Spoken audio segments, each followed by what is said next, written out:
Hello everybody and welcome back to the CD Toledo Youth Academy Challenge on FM24. I'm still pretty ill, but I wanted to get a video done because it's been a long time. So thank you all for bearing with me. You can probably hear I'm not brilliant. I mean, I've stopped coughing up various different coloured phlegms, so I'm getting better. But yeah, let's crack in to the end of season 17, maybe 18.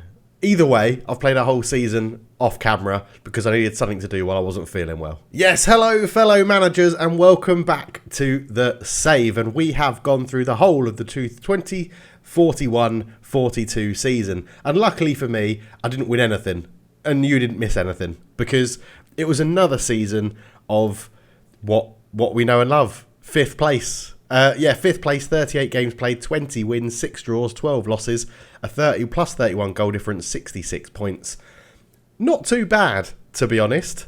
It's going to be the Champions League again because Spain have the 5th place because of the coefficient, so we'll be in the Champions League next season, which is good. Miguel Moreno, 22 goals this year, top goal scorer, feeling very good. He's had a really good season. The season as a whole, we'll dive into it in a bit more detail later on, but you can see it was like spatterings of good forms with really bad losses in there, so we'll touch on that. Europa League, all the way to the quarterfinals. Tottenham knocked us out. We beat them 1-0 at home, lost 1-0 away, and then they beat us in extra time, which was very irritating, scoring a near post corner. So if anyone moans at you for doing near post glitch corners or the whatever they're called, I can't remember what's it called, like the meta, something like that, the AI do it as well, so yeah. But the Europa League was actually really good. We didn't lose until we played Mould, and even then we didn't deserve to lose. And then we went unbeaten, beating Fiorentina 9-2 on aggregate until we lost to Tottenham in extra time in the quarterfinals. And what makes it more annoying, if we'd beaten Tottenham, I would have fancied us to go on and win it, but these things don't work out. And we got knocked out in the first round by a team in the 3rd division of Spanish football in the Copa del Rey. Excellent. So that's how all the season went. The biggest win, 5-0 over Osasuna. A very good result. We were 2-0 up. They got a man sent off and we scored 3 more. We beat Villarreal away 5-1, which was a great game to remember. And Phil Lewis scored the goal of the season with a deftly executed finish against Burgos, which was lovely for him. Current reputation hasn't changed. This stuff never gets updated until later on. Anyway, shirt sellers though, Moreno, Pozzo, Maria, Crimson Mori and Tufe all doing well as well. And most of the money stayed the same other than prize money because we weren't in the Champions League. But you can see lots of 7s, lots of good ratings happening around, which is good. Players getting better and improving and everything like that. We didn't win any awards, not surprising this year because we've again finished 5th. I think we're not doing well enough now to win Manager of the Year and stuff like that.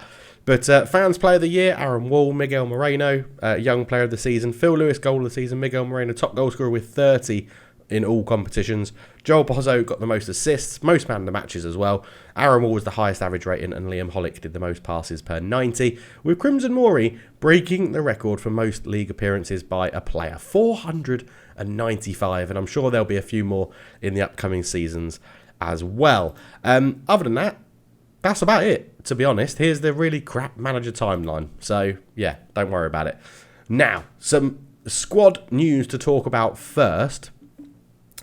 First up, Aaron Wall is leaving us. He is joining Sevilla at the end of his contract. He's had enough time at Toledo. He didn't want to sign a new contract, wanted a new challenge, and he's picked the team that we have dubbed our arch rivals, Sevilla. Brilliant. Yeah, a little bit annoyed by that, but you know, you do what's best for you. We've just nurtured you through your career, through all of this, got you to be one of the best left backs in Spain. Yeah, and you're leaving us.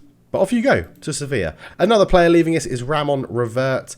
He will be leaving on a free transfer at the end of his contract, which actually isn't until next summer. So he's been a bit of an idiot with that one. He's already determined he wants to leave. He's not going to stay. So we'll probably bin him off before that, to be honest. At least put him down to the B team so we don't have to worry about it. Other than that, everybody is still here that you know. Nothing really changed with the squad. No youth players really broke through, I think, this year. I'm trying to remember. I don't think so. Alberto Nunez got a lot more football. Really like his passing, technique, vision and first touch. It does make him potentially a very good playmaker. in the middle. Joe Page is wanted by Saudi Arabia. Anthony Akinde is wanted by Saudi Arabia. Dave Supreme is wanted by Real Betis, which is an odd one. Miguel Moreno is wanted by Saudi Arabia. But he's just signed a new 4-year contract, which is going to include a £115 million release fee and a 3-year optional extension by us, which is lovely. That was the main bit of squad news for the current squad. Obviously, I've also done the youth intake as well. So if we go into the under-19s, we have signed the youth players that we want, and it's going to be all these 15 and 16-year-olds that we have in here, searching by age, obviously. Now, people that stand out, I need to try and remember because I can't remember. Sergio Vallejos was one that looked very, very good. Attacking midfield right, already worth 18 to 29 million. A model citizen, yes, that's why I had to remember it. He's a model citizen, and it's the first ever good, really, really, really, really good personality that we've got through the window. And amazing pace, acceleration, agility, crossing, dribbling, passing, technique. It's annoying he's 15 because I can't actually play him. He needs to be at least 16. But I also think this guy could be very, very good. Even on the coach's summary and stuff, a true model citizen. Very well fits into the core of the dressing room already. Very consistent, really good with his crossing. Could improve a lot. Fair amount of pace, versatile. What's that? Good training. He's improved a lot in the last 3 months. He's only been here for 3 months, so that's good. Needs to work on his long shots. Isn't at the right level. And needs better game intelligence. So there is some stuff he can work on. Needs to improve his attacking movement. I guess off the ball 14 isn't too bad, but concentration's a little bit low. But very happy with him coming in. Eloy was another one that we got through as a striker, or on the opposite wing on the left. This needs to be another 15-year-old. They'll all get proper faces. Don't worry about that. And some of you may even get names on these because of what's happening with people leaving and stuff like that. So we'll go through there. But yeah, lacks a bit of strength, not consistent, but looking pretty positive all round through Eloy as well. We had Estevez, the centre-back, 15 years old. Not looking too bad. Tackling is good. Marking and heading could improve a little bit more, but aggressive, brave, good concentration, fairly professional as well. Good jumping reach and 6'3". So 17 for jumping reach is always good for me. Usman Sam was not too bad as well from Senegal. A fairly professional again. Corners, first touch, free kick taking, determination, aggression, good physicals in here. So I'm just giving you the sort of highlights of the intake. We did also get Georges Emptage from the UK or from England as a ball-winning midfielder in there. Unambitious, a reasonable start. We're going to see how he progresses in the youth teams as well. Not too bad. I think, was it Pedro that was pretty decent? I'm trying to remember who had... Oh, no, it was the goalkeeper. Ivan Bueno. We may actually have a goalkeeper coming through our youth team who may rival Joe Page. Fairly professional, a promising goalkeeper. Lots of good, not very many negatives. I don't mind it. I don't mind it at all. I think it's very, very, very good. But it's looking a lot healthier in the youth team now. Obviously, we had a big cull. We got rid of loads of people. So that is now done. But of course, all of these people that are now 20 or older are going to have to go into the B team. So we can sort that out at the start of next season. Which actually leads me into a good point that I wanted to discuss. Which was, I think, given the way this save is going, I'm not going to end it. The Youth Academy save will carry on going. But I want to make it a bit more of a traditional Football Manager save now. And by that, I don't mean go and sign players and spend money, but talk you through more about what I'm doing. I think I've got to the point where I think just doing start of the season, rushing through, getting to youth intake day, rushing through to the end of the season, I'm not maximising the squad as much as I can. So my thoughts are now we take this slower because we are consistently in Europe and we need to really think about what we're doing to take us to the next level.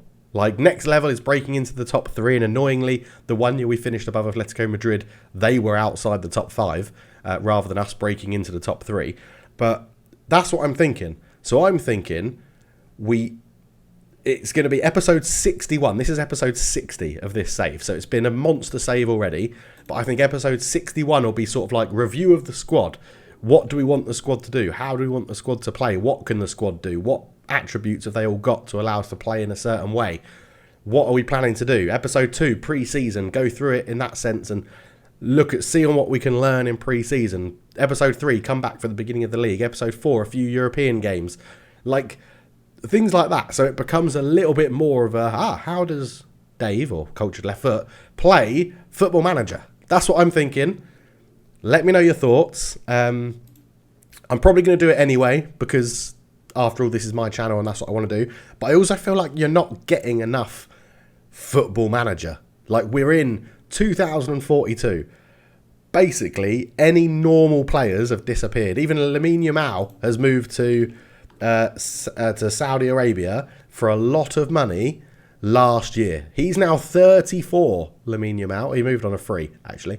But he got voted World Player of the Year and then moved to Saudi Arabia. But, yeah, so all these players are new. There is basically no one in the game that we know, other than obviously our players. We know our players quite well because they've been here for years. But that's what I'm thinking. We dive into it in a bit more detail, look at proper tactics and in-game management and what can we learn, what can we do, and go through things like that. I also then think it allows you, as the viewership, to see how I play the game a little bit more. Obviously, with me being ill and not being able to record videos, that's how I've been playing the game, with knowing I've had a little bit more time. I've also got my Man United save that I did a mini-series on the channel. I've carried that on, and I'm using that as a sort of test to see tactics-wise what can and can't work and what sort of attributes affect what sort of things. So, yeah, let me know your thoughts. But that's what I'm thinking. That's probably what we're going to do for next season from episode 61 onwards. There'll be a bit more football, a bit more focus on the Champions League and stuff like that as well. Because I realised to beat the Youth Academy Challenge, you don't have to win the league. It's only the Champions League. You've got to take a team with only youth players to win the Champions League. I don't have to win La Liga. I just have to win the Champions League and avoid basically Barcelona and Real Madrid in the Champions League and maybe Atletico Madrid. And then I think we've got a chance. But yeah, I'm still very upbeat about the save. I'm feeling better. I think we're going to be in a good position. And that's what I'm thinking for next year. So if you think about, obviously, this season, we missed the whole thing. We'll go through the season in a second in a little bit more detail. But I missed the whole thing because I played it off camera. But even last season, right, when we're in the Champions League, I feel like it was a bit of I rushed, you missed out on stuff. Like, I didn't show the Man City game in the Champions League. We beat them 1-0. I didn't show any of pre-season. We were trying out different things in different formations. Some of them backfired. Some of it worked. We went all the way through to March or April for Youth Intake Day, and we missed Champions League games against Bayern. We missed Champions League games against Monaco, losing 1-0 in the first leg and turning it around to win 4-0 in the second leg. And I feel like we're missing out on those things as a community, as me and the viewers together. And that's what I want it to be a bit more like. So I've just sort of missed the old style of Football Manager videos. And I thought a good time to do it is episode 61. Obviously, I didn't plan that, but episode 61. And given the fact we're so far in the future in 2042, I think we're in a good position to make that change. So let me know if you agree with it down below. Hopefully you do. And if you don't, then so be it. But, you know, it's probably going to happen for a season, and we'll test it out and see how it goes. But anyway, this season then, yeah, pre-season, pretty much a disaster, to be honest. I tried a few things out, sticking with the 4-2-3-1 shape. We did beat Sevilla, so I thought I was onto something, and then immediately lost 4-0 to Real Valladolid, playing the 4-2-3-1 that we beat Sevilla with. Yeah, not very good. Really, though, the start of the season, I'm going to edit a cough out here. Really, though, the start of the season was dreadful, because we lost to Barcelona. We beat Sevilla 6-2, lost to Atletico Madrid. 3 of our hardest games of the season came up first. We got 3 points from it, and it started off in the league pretty low. We did bounce back, beating Espanyol, drawing with Athletic Bilbao. PSV, we beat them. Genk, we beat them. Lost Real Madrid 1-0 later on as well. Beat Maribor 3-0. Great to go and play against Maribor out in Slovenia as well. That was really good. Lost to Molde, as I said. Didn't deserve to lose it, but we did lose that one. And then went on a pretty good run coming through after the Molde game. In fact, if you take that out of it, if you just look at La Liga, we went 1, 2, 3, 4, 5, 6, 7, 8 games unbeaten. Lost in the Copa del Rey. 9 games unbeaten in La Liga, which was pretty good. Beat Sevilla again, so we did the league double over them, finally, for once. But Oh, I've got into it accidentally, but there you go. We won 4-2 and we absolutely smashed them. Joel Pozzo getting 2 is actually, we didn't smash them. It was pretty similar, a pretty even game. We just took our chances, to be honest. But lost to Barcelona 5-1. In fact, I feel like I've gone over a very disappointing loss. We beat Levante 5-0. Just remember that one while I very quickly hover over the fact that they beat us 7-2 at their place, which was very, very irritating. But yeah, good wins over Fiorentina, as I said, 9-2 on aggregate. In that one, a hat-trick for Pedro Moreira in the first leg, and then 2 for him in the second leg as well. Beat Tottenham 1-0 with a penalty from Miguel Moreno, and then lost 2-0 in extra time. Very, very interesting. Miles Christodoulou in the 114th minute, who isn't actually a player. Wow, that makes that even worse. I didn't know that. Granada's down there. Mallorca we lost to. Beat Celta Vigo. Lost to Betis. Beat Alaves on the last day of the season, securing that 5th spot. So all in all, a bit of a disappointing season, to be honest. Even though we're probably going to get Champions League football again. We'll see how it goes. But yeah, I just wanted to have that little chat really around that's what I'm planning to do with the series now, because I think we're in a position where if we focus more, we've got a better chance of breaking into that top 4 really. We've not really finished. Once I think we finished in the top 4. But you can see we're so far off. Like 20-something points, 27 points, 26 points. I don't know, nearly 30. It's nearly 30 points, isn't it? So, yeah, absolutely bonkers how far we are off Barcelona. But they dominated the league this year. They actually finished 10 points above Athletic Bilbao, who also finished 5 points ahead of Real Madrid, who finished 6 points ahead of Sociedad, who finished 6 points ahead of us. So, really, it's going to be very tough. But that's what I'm thinking. Let me know your thoughts. We will, as I said, first episode of next season, review the squad, go through it, see who can play where, see what formation. I do like the 4-2-3-1. We probably are going to stay with it. But I think with how our players are actually set out to play, for example, Dave Supreme probably shouldn't be used just as a deep defensive midfielder. He has passing 16, technique 16, vision 17, first touch 15. That, to me, stinks of playmaker. So we'll see what we can do. But anyway, thank you so much for watching. Apologies for the voice. Apologies for the edit for the cough. Apologies for the lack of videos. I hope you understand I've got to be feeling better before I do them. This has been a bit of a struggle to record this one. So hopefully after the weekend, we're back to normal and we can get those videos sorted. So thank you so much for watching. I'll catch you soon. Cheers.